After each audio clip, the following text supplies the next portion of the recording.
السلام علیکم دوستو، آئیے آج ہم لوگ پڑھتے ہیں جنس یعنی جینڈر. ہندی میں ہوتا ہے لنگ. جنس سے مراد نر یا مادہ ہے. نر مذکر ہے اور مادہ مؤنث. ہر ایک اس میں مذکر و مؤنث ہوتے ہیں. اس میں صفت نہ مذکر ہوتا ہے اور نہ مؤنث. جنس کی دو قسمیں ہوئے، ایک میں تذکیر یا مذکر، دو میں تانیث یا مؤنث. تذکیر یا مذکر جس سے نر ذات کا علم ہو، یعنی تذکیر نر ذات یعنی وہ استرلنگ پلنگ ہندی میں آپ لوگ پڑھ سکتے ہیں. اور جیسے میں مرد، گھوڑا وغیرہ. تانیث یا مؤنث جس سے مادہ ذات کا علم ہو، جیسے عورت، گھوڑی وغیرہ. جنس کے اعتبار سے اسم کی 5 قسمیں ہیں. ایک میں مذکر حقیقی، دو میں مؤنث حقیقی، تین میں مذکر غیر حقیقی، چار میں مؤنث غیر حقیقی، 5 میں جنس عام. نمبر 1 میں ہوا مذکر حقیقی. وہ مذکر ہے جس کے مقابلہ میں کوئی مادہ نہ ہو. مادہ مطلب کوئی استرلنگ نہ ہو، جیسے لڑکا، گھوڑا، مرد، بیل وغیرہ. مؤنث حقیقی وہ مؤنث ہے، یعنی وہ استرلنگ ہے جس کے مقابلہ میں کوئی نر نہ ہو، یعنی کوئی پلنگ نہ ہو، جیسے لڑکی، گھوڑی، عورت، گائے وغیرہ. مذکر غیر حقیقی وہ مذکر ہے جس کے مقابلہ میں کوئی مادہ مؤنث نہ ہو. وہ مذکر جس کے مقابلہ میں کوئی مادہ مؤنث کا مطلب ہوا استرلنگ نہ ہو، جیسے قلم، پھول، درخت وغیرہ. مؤنث غیر حقیقی وہ مؤنث ہے جس کے مقابلہ میں کوئی نر یعنی مذکر یعنی پلنگ نہ ہو، جیسے کرسی، کتاب، شراب وغیرہ. جنس عام اس کو جنس مستوی بھی کہتے ہیں. جنس عام وہ جنس ہے جو تذکیر اور تانیث دونوں میں استعمال ہو، جیسے بلبل، سانس، فکر وغیرہ. جنس کی تفصیل یعنی جنس کو ہم لوگ کیسے یاد کر سکتے ہیں، اور جنس کے لاسٹ میں کون کون سے لفظ آتے ہیں، حرف آتے ہیں، جس سے جنس کو یاد کرنا آسان ہو جاتا ہے، اسی کے بارے میں بتایا جا رہا ہے. جنس ایک ہی لفظ دو علیحدہ زبانوں میں اپنے الگ الگ جنس رکھتا ہے. جیسے ہندی زبان میں تانیث کو استرلنگ کہا جاتا ہے اور تذکیر کو پلنگ کہا جاتا ہے، لیکن ہمارے اردو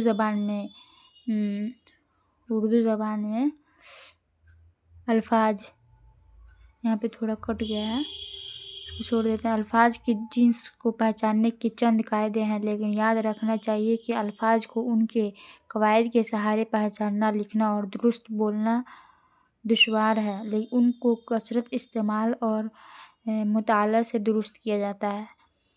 الفاظ کے جنس کے چند قاعدے ہیں. تذکیر ذیل کے الفاظ مذکر ہوتے ہیں.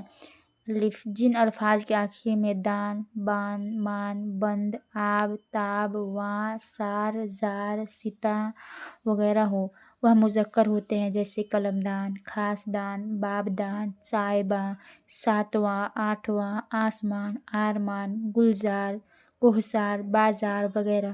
جن الفاظ کے آخر میں الف یا واو ہو، جیسے صحرا، دریا، الو، بچھو، لیکن یہاں اسی قاعدے سے سزا، فضا، غزہ، دواد وغیرہ جیسے الفاظ مستثنی ہیں. عربی کے الفاظ جیسے تکبر، احسان وغیرہ، اقرار، تدراک، اسلاغ، امداد، توقع، احتیاط وغیرہ مستثنی ہیں. ستاروں، مہینوں، شہروں اور دریاؤں کے نام اکثر مذکر ہوتے ہیں، جیسے پٹنہ، راوی، سون، لیکن، گنگا، جمنا وغیرہ. جن کو لوگ دیوی سمجھ کر پکارتے ہیں ان کو تانیث سمجھنا چاہیے. جن الفاظ کے آخر میں پا، پن ہو وہ مذکر ہوتے ہیں، جیسے لڑکپن، بڑھاپا وغیرہ. تانیث ذیل الفاظ مؤنث ہوتے ہیں. جن الفاظ کے آخر میں یا، وٹ، ہٹ، تا ہو، جیسے روٹی، حسرت، نحست، بناوٹ، رکاوٹ، گھبراہٹ وغیرہ. لیکن یاد رکھنے کے لیے پانی، موتی، گھی یعنی لاسٹ میں یا ہو اسے مستثنیٰ کہتے ہیں۔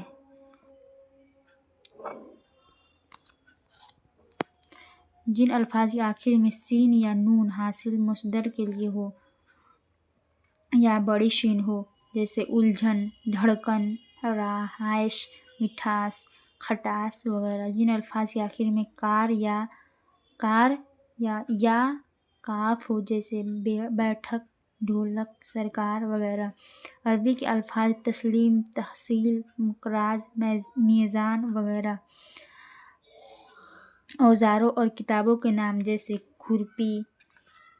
کھرپی، کدال، گلستان، بوستان، گیتا وغیرہ۔ یہ حروف مؤنث ہے، جیسے با، پا، تا، ٹا، سا، جیم، چا، ہا، دال، ڈال، زال، را، ڑا، زا، چا، زا، فا، ہا اور یا، اور باقی دوسرے حروف مذکر ہیں۔ ایسے چھوٹے چھوٹے جاندار مؤنث ہیں، جیسے کھٹمل، چیل، بھیڑ، کوئل، مینا، دیمک، جوئیں، جونک، گوریا وغیرہ۔ مذکر اور مؤنث کی تفصیل۔ اب فہرست ذیل میں روزانہ بول چال اور تحریر میں آنے والے مروج الفاظ کی جنس علیحدہ علیحدہ کالموں میں دی جاتی ہے۔ طالب علم ان الفاظ سے جملہ بنائے اور اپنے اساتذہ کرام سے اصلاح لے۔ یاد رکھیں کہ الفاظ کا درست استعمال روزانہ کی مشق پر منحصر ہے، یعنی الفاظ تذکیر اور الفاظ تانیث یعنی مؤنث اور مذکر کو الگ الگ علیحدہ علیحدہ چھانٹا گیا ہے۔ الف سے ہے، یہ با سے ہے، پا سے ہے، تا سے ہے اور بھی ادھر ہے۔